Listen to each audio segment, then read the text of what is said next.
a new dropper. Hi everybody, welcome to Whisky Mystery. I'm Phil. I'm Deepa. And already spilling water.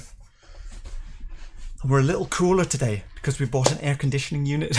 One of the window ones. Of course, you have to turn it off in the middle of recording. So, how's everyone doing today? Lots of people in. I see Lucky's in.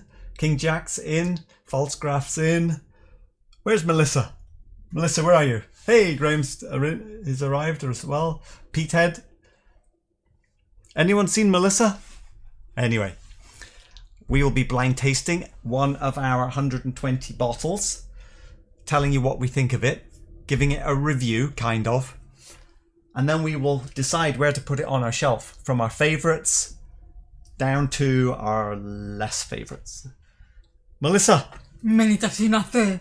She'll catch it. She'll catch it on the replay.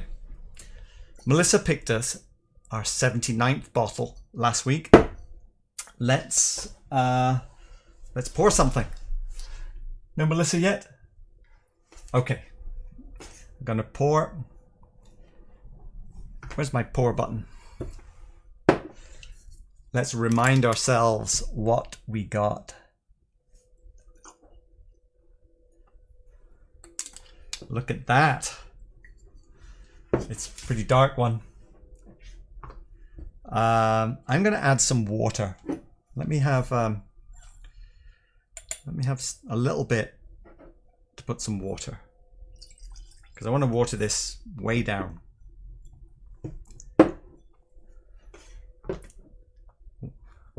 Let's see what we get. I'm going to leave that for a little bit. What have I forgotten? I've forgotten the timer. Here we go. For the next 12 minutes, we'll be fully concentrating on this whiskey and we will be revealing it at the end of the timer. First up, actually, before we do that, I was just about to go to the ABV shake. We had a little preview of this yesterday. I can feel smell strong ABV. Yeah, so let's just talk about ABV of what we think. King Jack's just saying don't forget the timer. Thanks, King Jack. It's a little bit cooling, but I'm not getting massive ABV. Like when I vaporize. Hang on, I've got another glass here. That's what I meant to do. It's sweet. Grassy. Yeah, I mean, it is strong. No doubt it's strong. But when I nosed the glass, I was thinking, oh, yeah, could be 50, could be 51, that type of thing. And then let's do a little shake. That's still looking very clear, isn't it? The watery one. Okay. Little shake. I was like, oh, hang on a minute. Those are big bubbles disappearing fast. Let's compare it to 50 ABV. No, bigger bubbles. 56 ABV. I would say the bubbles are still bigger, but getting close. 61? I've had to add a new bottle for checking. Okay, wait a minute. That's looking a bit more like it, isn't it? Or 66. Here's a 66. Okay. Somewhere.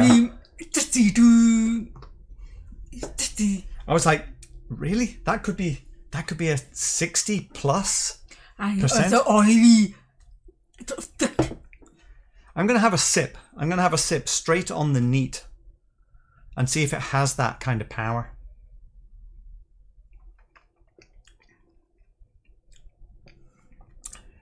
I mean, that is a first sip of the day straight in. But now I can feel the strength of ABV. The strength is there. Okay, I can feel it burning now. Shock. But now the first sip. Without the bubble shake. That is burning very smoothly. Yeah, that's what I was going to say. Without the bubble shake, I would have thought it's like in the 50s, but I'm thinking it's very oily. That's why it's okay, effect. Let's get on to flavours. Let's have a sip. You have a sip of the water. That's like half water. This is dense. Of weak tea. Weak tea. Now remember, don't comment on it being weak. This is 50% water. Just to try and tease out some flavours. I'm getting something green, some kind of herbs. Something but green? I cannot identify the flavours. It's very difficult. okay. Let's talk about nose then. Let's go nose, because you said tea. I was getting a kind of a leather tea. And I thought I was getting a rum, wine, a sherry all together at the same time. Yeah. So it's confusing. We were thinking, is this actually whiskey or is it rum or something? So, it's definitely through us. You're sipping neat again? Anyway, I was getting a kind of a leather tea, but yeah, rum. It was like vanilla, even a bit of coffee and rum. Oh, if I saw ABV, Yeah. and it's got a thick viscosity, so it's beautiful. A little bit of chocolate powder in there as well. Okay, I'm going for the 50% water, remember? I'm not able to separate the flavours. Maybe the fake vanilla, chocolate powder, but more of soft green. It's different. I mean, is it a bourbon? Has Melissa picked us a bourbon? And the thing I always found in other bourbons is that flowery perfume. Perfume, but here no perfume, no flowers. Yeah, I can't find anything perfume at all. So it's almost a combination of bourbon and Scottish whiskey together. It's clear, very strange. Okay, let me try. Impressive. I'm going to try a full power sip. Hang on.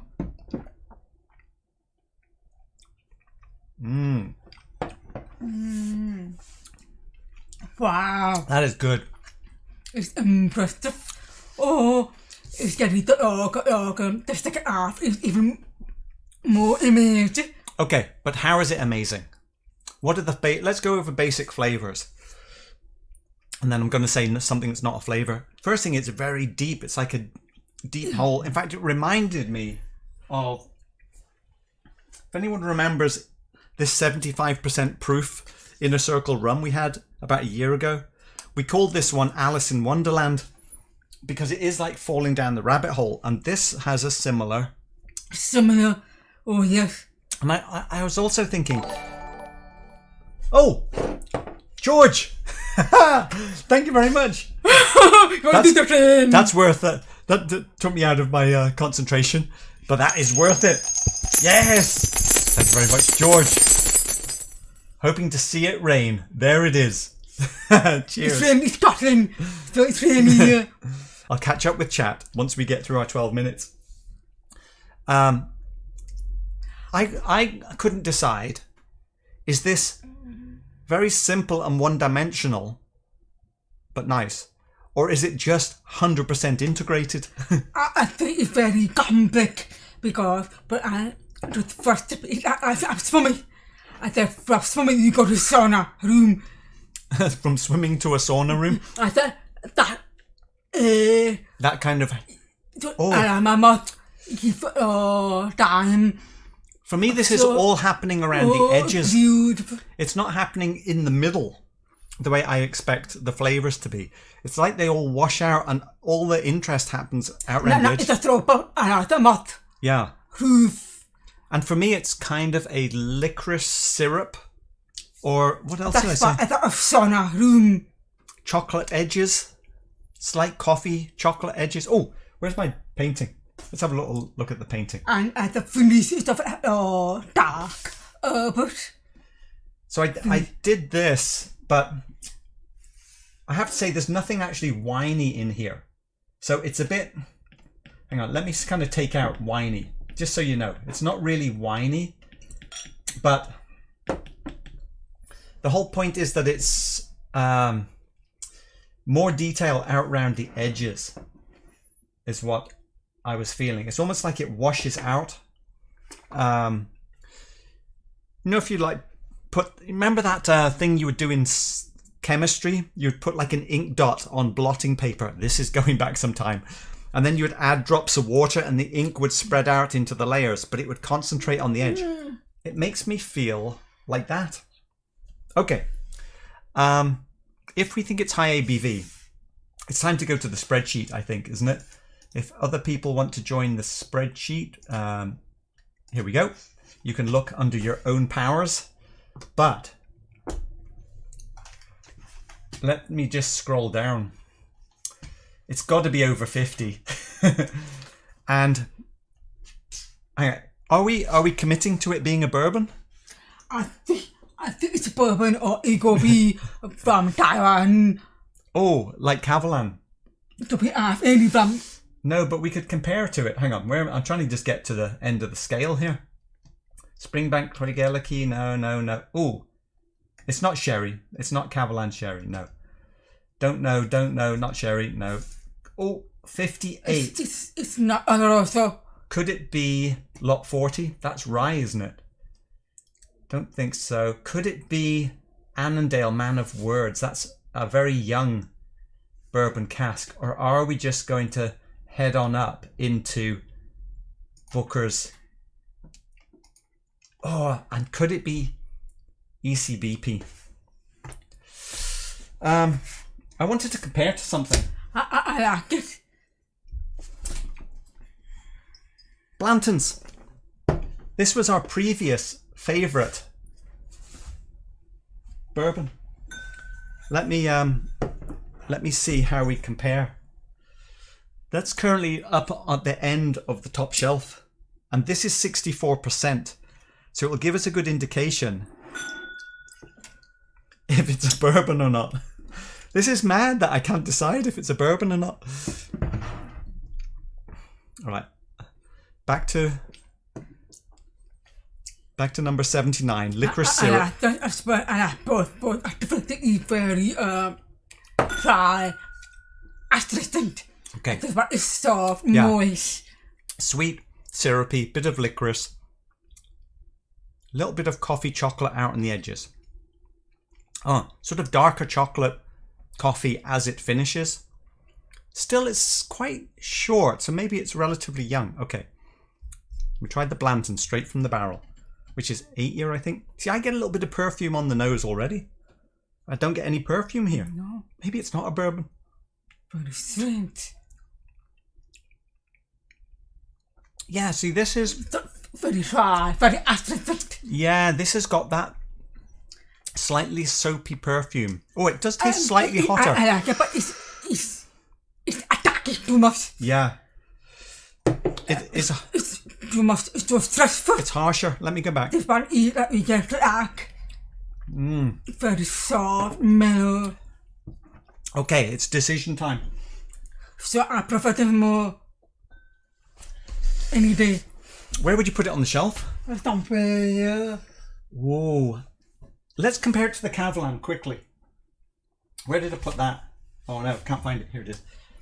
We've got 18 seconds. 18 seconds to the reveal.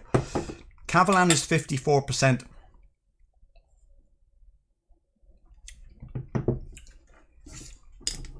Oh, it does share some characteristics. That sweet vanilla syrup is quite similar. Okay, we are out of time.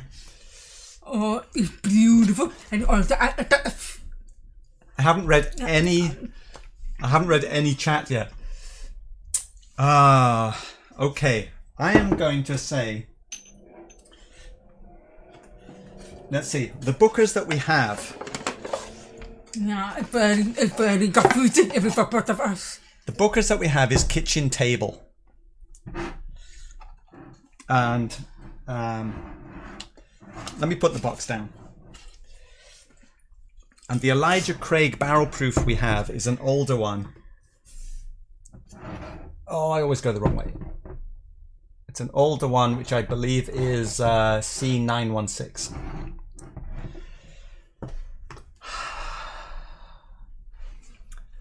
Before we reveal, let me run down the chat. Let's see. I know I've missed a lot.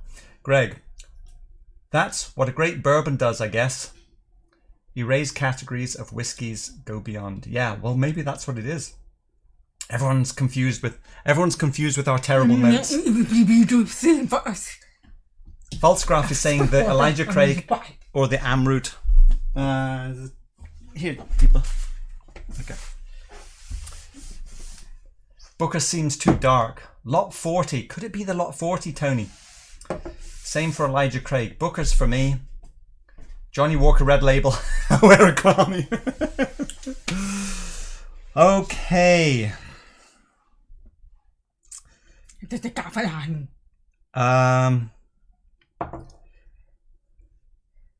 Pick one.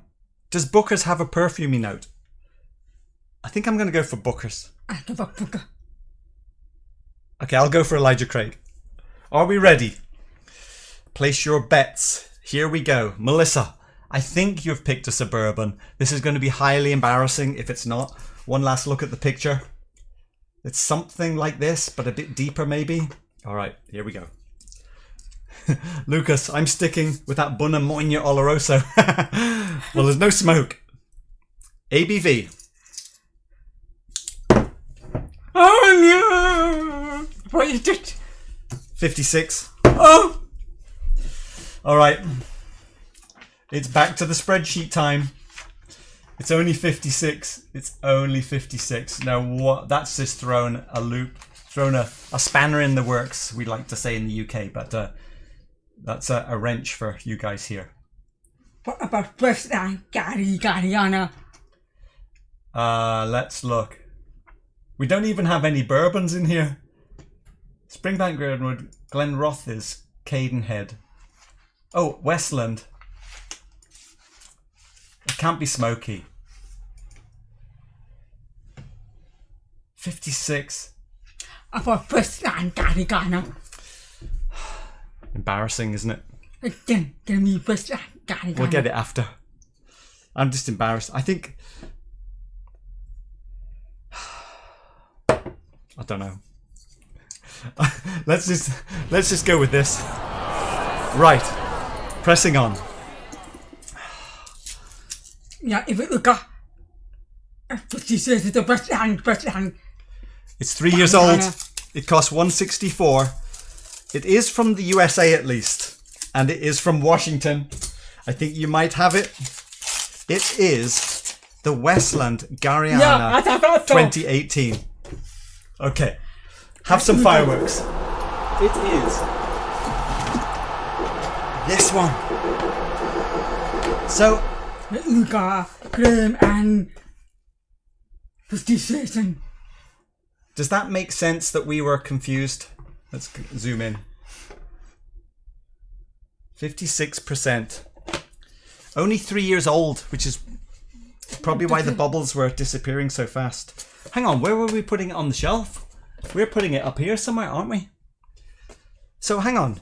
This is a single malt whiskey, but the Garryana is a local oak to Washington State that they used to finish or make the barrel. I guess if it's 3 years. I don't know what the 3-1 stands for, and I'm sure you guys are going to shout at me. Garryana is a manifestation of provenance, an expression of the Pacific Northwest, both its land and its culture. Okay, we're in blah blah mode, aren't we? Where's some details? Native oak, Quercus Garryana, Westland, distinctive house style American single malt whiskey. With each edition, we move closer to uncovering all that is. Okay, blah blah blah. I'm just trying to find details. Okay. With this whiskey, we diverge from previous patterns of marrying ratios of full-term matured Garryana oak casks, traditional oak casks. Instead, we bring to light the unique character of our native oak through an ambitious series of vattings and cask finishes. Okay, so this seems like... Well, there's something in here. I put in some kind of comparison. Oh, there's another Westland. This is from Ryan. Oh, Ryan. oh I've had the close-up camera on all that time. Sometimes I forget.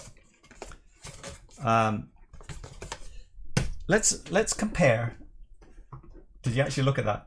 So the spring 2018 single PX barrel at 59%. So it is not bourbon. It's not bourbon, but it is. Is it virgin oak? Wow. No, It's only 3 year so old. confused. Yeah. Let me pour a little bit of this one for comparison. It's a better Morton Barley. Okay, malted barley. Wow. Well, it's good. But I'm impressed. Amazing for a 3-year-old whiskey. Wow. But So this is something similar, but a PX finish. Westland Spring 2018 single PX barrel, 59%. and Barley malt. It's also Barley. Oh, wow, that's good as well.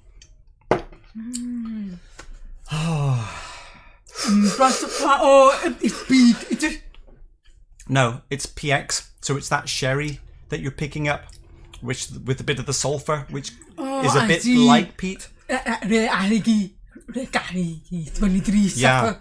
Okay, let me zip up the chat. I like it. Has everyone tried a Westland? Okay, chat on. Let me scroll back up and see. Oh, It's about the it price. is the Westland.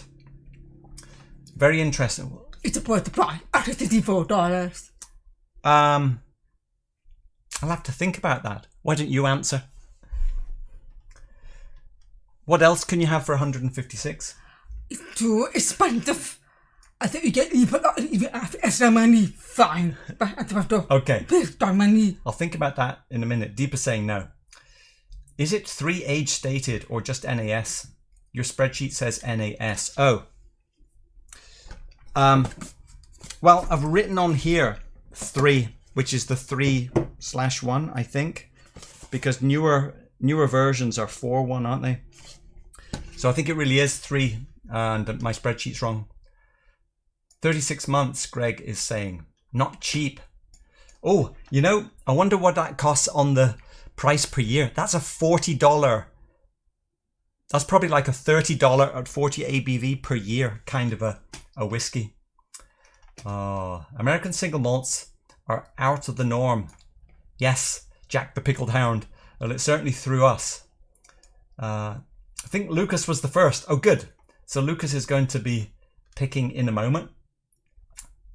Definitely, American single malt is a different category of its own, Lewis is saying also. Yeah, Lucas was still sticking with the Bunner. Let me keep up with the chat. I never heard about it, that one, like he is saying. My question is, is it worth 164? It's not cheap. Buffalo Trace Distillery makes great bourbons for cheap prices. Well, it's not a bourbon, is it? Don't forget, it is at least done with 5, up to a max of 15 different levels of roasting and barley. Wow, and brewery yeast. Yeah, they're really, into the grit of the craft, aren't they? Thanks for that, Greg.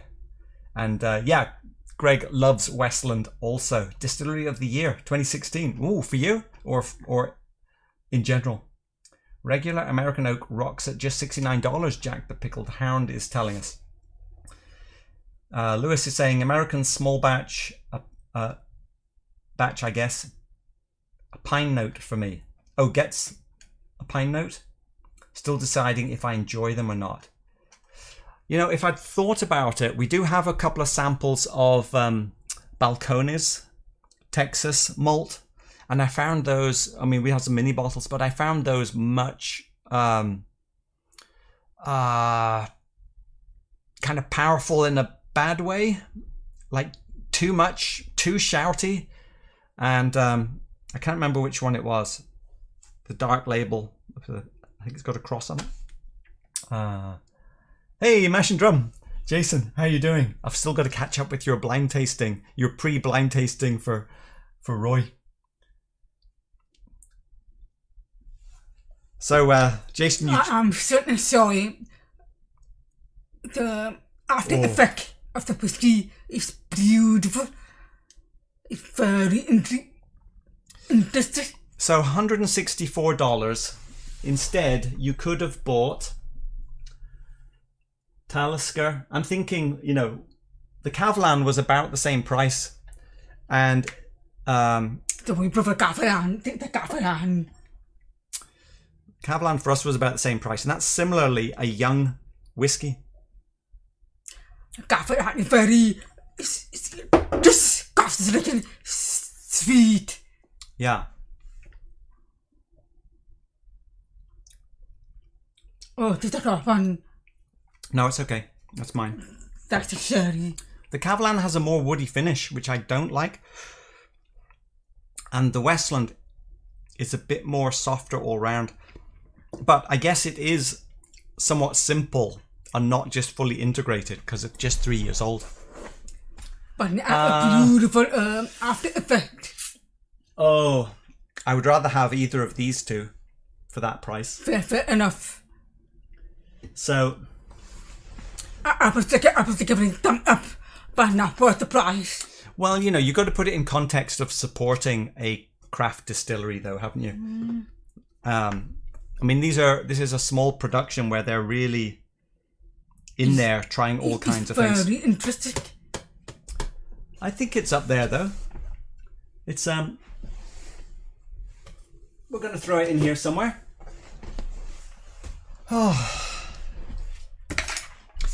We were asked a question about the shelf after our shelf episode. That why is Ardmore Legacy still down there? Because it's really not better than Glendronach 12. It's just there because it's Ardmore Legacy and it was our starter whiskey that got us going. So it's purely for sentimental reasons. We have shifted. Ugadal has moved down, look, after our reshuffle. And I've got rid of the Kavlan box because it's just been so annoying taking up all the space. But you know, our shelf is not a scientific process, is it? And it's always moving. All right, before we wrap up, oh, hang on. We got to get a new bottle, haven't we? I forgot. Who was it? Was it Lucky? It was Uga. Or Lucas? Up first with the best and Uga. Okay. Whoever it was, top shelf, bottom shelf, deeper side, fill side, or the middle. And if you can say left or right, that would be helpful. Let me catch up. Uga. Let's see. Well, who else is in? No Melissa. I bet Melissa's out doing some exercise or something. Greg is saying, for me, based on the core range, mainly American oak sherry wood peated. I think I missed the context there, Greg, sorry. I'm just checking I haven't missed anything. Okay. Gotta try Colkagan American single malt, Lewis is saying. Ah. Oh, okay. So Greg is really encouraging everyone to try the core range.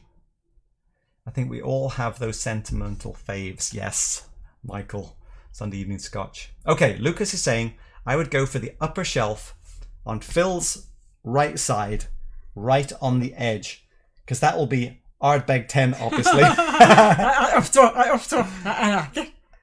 So somewhere in here, right? No, it's very it. Right at the back, the edge. Okay, right in the back. I was going to look at the ABV. Where's my pen? Oh, it's it. Oh, this one. Whatever. This is the one you're getting. And this is going, oh, number 80. Nice. 80. And this is, I've already forgotten Lucas, right? Hang on, I've got to get the punctuation correct here. I've got to get. Okay, here we go, Lucas. We've got a lot of glasses out. What are we going to get? Well, obviously it is Ardbeg 10, but let's at least pretend. No, not this one. Picking up the wrong bottle. Number 80. Well, it's looking a bit dark for Ardbeg 10. What do we think?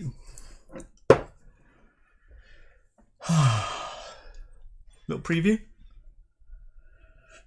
Hunting for Pete.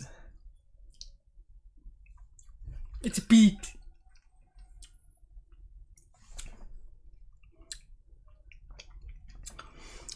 It's strong, but after today... Oh no, that is strong, isn't it? It's a beat, no. We'll find out on Thursday. No, on Sunday. What day is it today? It's Thursday. Sunday. I'm back to work. We'll find out on Sunday, and we'll see you over at Roy's. What was this? What is it?